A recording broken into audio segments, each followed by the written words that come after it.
Honda CB 125 Hornet ആണ് നമ്മോടൊപ്പം ഉള്ളത്. ഇതിൻ്റെ പ്രൈസ് എന്ന് പറയുന്നത് 1.02 lakhs ആണ്. ഓൺ റോഡിൽ നമുക്ക് ഏകദേശം ഒരു 1.25 ലക്ഷത്തിന് കിട്ടുമെന്നാണ് ഞാൻ പ്രതീക്ഷിക്കുന്നത്. ഇതിൽ വന്നിരിക്കുന്നത് ഒരു 125cc എയർ കൂൾഡ് എഞ്ചിനാണ്. 11 bhp പവറും 11.2 Nm ടോർക്കുമാണ് വന്നിരിക്കുന്നത്. 0 to 60 എന്ന് പറയുന്നത് ഈ സെഗ്മെൻറ്റിലെ ഫാസ്റ്റസ്റ്റ് ആയിട്ടുള്ള ബൈക്കാണ്. ഒരു 110-115 വരെ ഇതിന് ടോപ്പ് സ്പീഡ് കിട്ടും. ഇതിൽ വന്നിരിക്കുന്നത് ഒരു golden USD ഫോർക്കാണ്. 4.2 inch TFT display ആണ് ഇതിനകത്ത് വന്നിരിക്കുന്നത്. സെഗ്മെൻറ്റിലെ തന്നെ ആദ്യത്തെ TFT ഡിസ്പ്ലേ ആണ്. ഒരുപാട് ഫീച്ചേഴ്സ് ഇതിനകത്ത് നമുക്ക് ആക്സസ് ചെയ്യാൻ പറ്റും. ആവറേജ് മൈലേജ്, അതുപോലെ live mileage, distance to empty അതൊക്കെ നമുക്ക് ഇതിനകത്ത് അവൈലബിൾ ആണ്. ഫ്രണ്ടിൽ പെറ്റൽ ഡിസ്ക്കാണ്, സിംഗിൾ ചാനൽ ABS ആണ്, റിയറിൽ ഡ്രം ആണ് വന്നിരിക്കുന്നത്. ഇതിൽ വന്നിരിക്കുന്ന എഞ്ചിൻ എന്ന് പറയുന്നത് വളരെ സൈലൻറ്റ് സ്റ്റാർട്ടോട് കൂടിയിട്ട് ഒരു 124cc ഉള്ള എഞ്ചിനാണ്. എയർ കൂൾഡ് എഞ്ചിനാണ്. 11 bhp പവറും 11.2 Nm ടോർക്കുമാണ്. 12 ലിറ്റർ വരുന്ന ഒരു ഫ്യൂൽ ടാങ്കാണ്. അതുപോലെ സ്പ്ലിറ്റ് സീറ്റാണ് വന്നിരിക്കുന്നത്.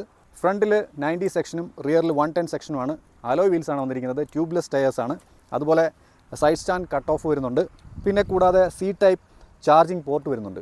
ഇതിൻ്റെ ഗ്രൗണ്ട് ക്ലിയറൻസ് എന്ന് പറയുന്നത് 160 mm ആണ്. ഇതിൻ്റെ ടോട്ടൽ വെയിറ്റ് എന്ന് പറയുന്നത് 124 കിലോഗ്രാമാണ്. വളരെ ലൈറ്ററായിട്ടുള്ള വണ്ടിയാണ്. 4 കളർ ഓപ്ഷൻസ് അവൈലബിൾ ആണ്. ഈ ഒരു വണ്ടിയെ പറ്റിയുള്ള നിങ്ങളുടെ അഭിപ്രായം കമൻറ്റ് ചെയ്യാൻ മറക്കണ്ട.